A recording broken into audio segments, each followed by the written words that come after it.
আসসালামু আলাইকুম রহমতুল্লাহ। প্রিয় বন্ধুগণ, আজকে কথা বলবো প্যানিক অ্যাটাক। প্যানিক অ্যাটাকটা কী এবং এটার সিমটমটা কী, এবং প্যানিক অ্যাটাক হলে মানুষের কোন ধরনের সিমটম হয়, সুবিস্তারিত আলোচনা করব। ডাক্তারি অভিজ্ঞতা থেকে নয়, নিজস্ব অভিজ্ঞতা থেকে আমি বিষয়গুলো আপনাদের সামনে শেয়ার করতে চাই। প্যানিক অ্যাটাক হলে একটা মানুষের অবিকল এরকম সিমটম হয় যে সে ধারণা করে সে মারা যাবে, বা এক্ষুনি তার মৃত্যু সন্নিকটে, সে মারা যাবে। আশপাশের প্রতিবেশী ভাই বেরাদর তাদের কাছে সে দাবি একবারে দুনিয়ার মায়া সে চারিয়ে নেয়।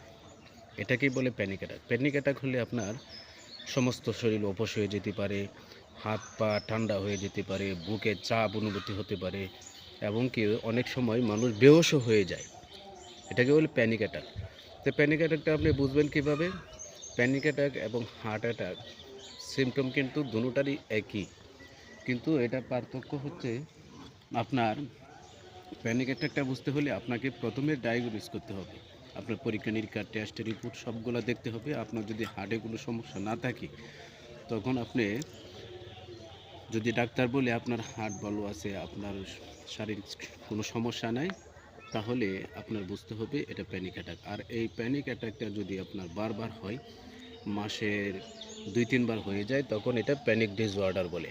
আর এটা থেকে বেরিয়ে আসার জন্য আপনি প্রথমে ডাক্তারের পরামর্শ নেবেন। ডাক্তারের শরণাপন্ন হয়ে একটা কার্ডিওলজিস্টের পরামর্শ নিয়ে, হৃদরোগ বিশেষজ্ঞর পরামর্শক্রমে যদি উনি আপনাকে নিশ্চয়তা দেন যে আপনার হার্টে কোনো সমস্যা নাই, তখন যদি এই ধরনের সিমটম আপনার হয় প্রায় সময়, তাহলে আপনার ভয় পাওয়ার কোনো কারণ নেই, ঘাবড়ানোর কোনো কারণ নাই। কারণ প্যানিক অ্যাটাকে এই পর্যন্ত কোনো মানুষ মারা গেছে, কোনো বৈজ্ঞানিক সায়েন্স এই পর্যন্ত কোনো তথ্য দিতে পারে নাই। এই জন্য আপনি নিশ্চিত হতে পারেন, কারণ এই সিমটমগুলো আমারও হতো। আমি প্রায় সময় প্যানিক অ্যাটাকে আক্রান্ত হতাম, কিন্তু পরবর্তীতে আমি বিভিন্ন ডাক্তার দেখিয়ে আমি নিশ্চিত হলাম যে আমার প্যানিক অ্যাটাক এটা হচ্ছে, এটা আমার হার্ট অ্যাটাক নয়। এখন আমি আলহামদুলিল্লাহ পুরোপুরি সুস্থ। এখন আমার কোনো ভয় ভীতি, মৃত্যু ভয় এই ধরনের কোনো সমস্যা হয় না।